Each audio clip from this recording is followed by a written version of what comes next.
Fala pessoal, tem uns dias aqui que eu não falo com vocês sobre coronavírus, Covid, lockdown, né? Nem do ponto de vista de saúde, nem do ponto de vista de economia, investimento, negócio, enfim. Mas hoje eu vim trazer alguns esclarecimentos de algo muito básico que eu vejo muita gente está confundindo ainda, né? Até por isso que eu estou fazendo esse vídeo aqui. Eu vi um post hoje, inclusive, do Terraço Econômico, do meu amigo Leonardo aí, que as pessoas falam de subnotificação, de falta de teste, de coisas em dados considerando número de óbito, pensando em número de casos suspeitos ou caso confirmado. Então tem alguns conceitozinhos bem básicos que você precisa entender para que você consiga interpretar todas as notícias, todos os dados que você for ver, tanto do ponto de vista de saúde quanto do ponto de vista de economia, de investimento, de negócio, tá? São coisas bem básicas, vocês vão ver aqui, que às vezes realmente gera alguma confusão, né? Se você não está entendendo muito bem isso aí, né? Então, estou até aqui com a máscarazinha, né? Vestindo o personagem, mas estou brincando, porque eu estou no hospital mesmo. Hoje é o meu dia de ficar aqui até amanhã, né? Inclusive. E então, primeira coisa, né? Essa questão de falta de teste. Onde tem subnotificação, onde não tem? Então, você tem que entender que a gente tem que separar três grupos aqui, que são casos suspeitos, casos confirmados e óbitos, né? Eu tô vendo as pessoas tratando subnotificação, falta de teste, os números crescendo ou diminuindo, para as três coisas iguais, e não é a mesma coisa, são grupos diferentes que tem que ser analisados de forma diferente. Então, caso suspeito, a gente não tem certeza, mas tem alguns sintomas ali que parece que pode ter. Confirmado, fez o exame, fez teste e confirmou. E óbito, que foi a pessoa que realmente veio a óbito, né? Faleceu e confirmou com testes, né? Isso pelo menos é o que deveria ser. A gente até viu uma notícia recente aí do governo de São Paulo notificando como óbito por coronavírus casos suspeitos por coronavírus, né? Que não tinha confirmação. Isso não é recomendação nem da OMS, tá? Então, primeira coisa é isso, separar esses três muito bem. Segunda coisa, né? Cada um desses três grupos, né, separadamente pode estar subnotificado, ou seja, tem mais do que parece, a notificação está abaixo subnotificado. Pode estar super notificado, ou seja, tem menos do que parece, então está tendo mais notificação de casos do que é de verdade. Ou pode estar sendo notificado adequadamente. Essa é a grande questão que está sendo discutida aqui. E está todo mundo confundindo, às vezes, subnotificação com supernotificação, confundindo, falando que tá uma coisa que está subnotificado com um grupo que não é o de óbito e seja o de suspeito ou de confirmado, enfim, isso que a gente vai discutir aqui também, tá? Para que isso esteja claro para você. Então, recordando, separar os três grupos, suspeito, confirmado e óbito, e separar subnotificação, tem mais do que parece, supernotificação, tem menos do que parece, e uma notificação adequada. Seria esses três pontos de vista aqui de uma forma bem simples aqui para vocês, só para facilitar o entendimento, tá? Então, o que a falta de testes vai gerar, tá? Até com a minha pautinha aqui para lembrar o que eu quero falar para vocês, de uma forma bem simples, né? Então, primeiro vamos olhar os casos suspeitos, né? Que são aqueles que a gente não tem certeza ainda, teve os sintomas e é suspeito, considera mandar ir pelo isolamento em casa, deixa em casa 2 semanas sem ter contato com ninguém de preferência, né? Que é o famoso isolamento, né? Nesses casos, a falta de teste aumenta ou diminui o número de casos suspeitos, né? Não sei, porque por um ponto de vista ela aumenta e por um ponto de vista ela diminui, vou explicar.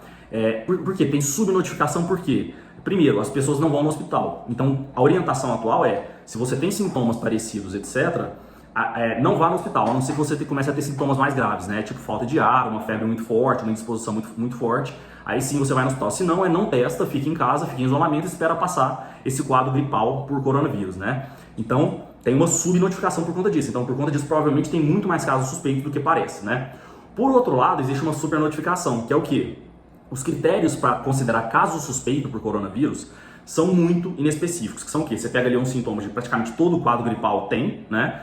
E são confusos, principalmente para o leigo que não é da área da saúde, ele confunde ali se aquela diarreia dele ou não é, ele teve uma febre ou não teve, tá com uma falta de ar ou não tá, enfim. São sintomas que diversas quadros gripais, bacterianos, etc. pode dar aquele sintoma, então tudo você considera dentro de caso suspeito, né? E que teve contato com pessoas que ou tiveram coronavírus, né? Ou no início, quando começou a pandemia, que veio de algum país que teve contato com alguma pessoa que veio, ou que teve contato com alguma pessoa que veio desse país, você teve contato com ela, que era uma lista ali de 30, 40 países. Ou seja, você pegava praticamente todo mundo com qualquer sintoma gripal e considera caso suspeito, né? Então, por esse lado, existe uma super notificação. Então, provavelmente tem bem menos do que parece por esse ponto. Então, por isso que eu não sei, quando a gente fala de casos suspeitos, ninguém consegue afirmar se está super notificado ou subnotificado, porque pode estar as duas coisas e uma balança puxando para um lado ou para o outro, e eu não sei qual que está puxando mais forte aqui, né? Então, primeiro isso, de caso suspeito eu não posso falar que tem mais do que parece ou menos do que parece, não dá para saber isso certinho ainda, tá? Agora, casos confirmados, esse sim, provavelmente existe uma subnotificação, isso aí é praticamente certo, né? Então, ou seja, tem muito mais do que parece, né? Porque, de novo, eu dei 2 exemplos aqui de que a gente não testa, né? A maioria dos casos suspeitos a gente não confirma aqui no Brasil, a gente só faz teste mesmo. Geralmente, do paciente que quer realmente pagar particular, pagar 300, 350, 400 reais, que a gente sabe que é uma minoria, para fazer um exame particular, ou ele está internado em estado ficando mais grave, ou está internado com suspeita, a gente não sabe ainda, fez uma tomografia ali, pareceu que é um aspecto meio suspeito, e aí a gente vai testar, né? Porque a maioria não vai testar. Então, nesse caso, sim. Confirmados, a gente tem com certeza muito mais do que parece. Então, é subnotificado, tá? E agora, por último, o caso do óbito. Então, nós falamos agora já dos casos suspeitos, dos confirmados, agora vamos falar dos casos de óbito, que vieram a óbito, que vieram a falecer por coronavírus, né?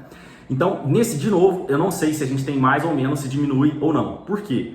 Da mesma forma que o caso suspeito tem uma ponta da corda que puxa para subnotificar e outra ponta que puxa para supernotificar, no caso de óbito também. Por quê? Porque também tem subnotificação, né? Então provavelmente deve ter gente aí que morreu com coronavírus ou por coronavírus e a gente não testou, tá? Principalmente em estados mais periféricos, que tem menos acesso a teste e tudo isso, né?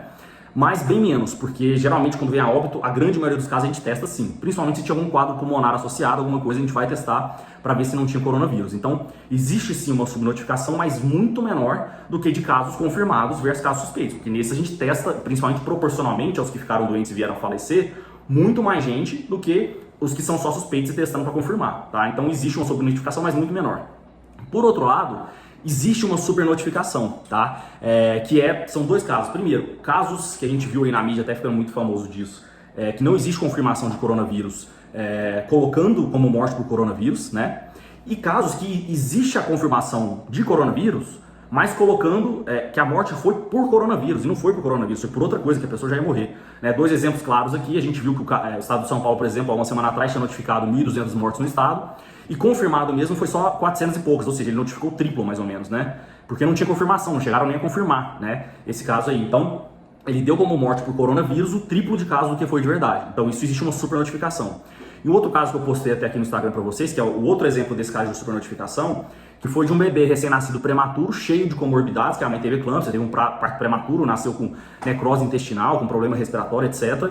E testou positivo coronavírus. E eu sei porque eu trabalho com UTI neonatal também aqui. E esse é um caso de criança que provavelmente não ia sobreviver mesmo, né? Não foi o coronavírus, né? E deixou muita gestante desesperada por uma notícia mal feita e mal informada, né? Então, existe também uma supernotificação por aí, tá?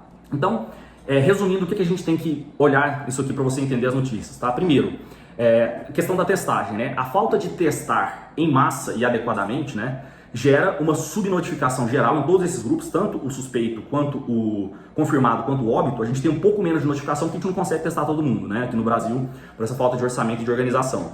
Por outro lado, em alguns grupos que são suspeitos e o óbito, por não testar todo mundo, a gente pode ter supernotificação, né? Que lembra que, como eu não consigo testar, qualquer quadro suspeito eu considero que e os óbitos muitas vezes eu considero ser, mesmo não sendo, que foi o caso do exemplo de São Paulo, né?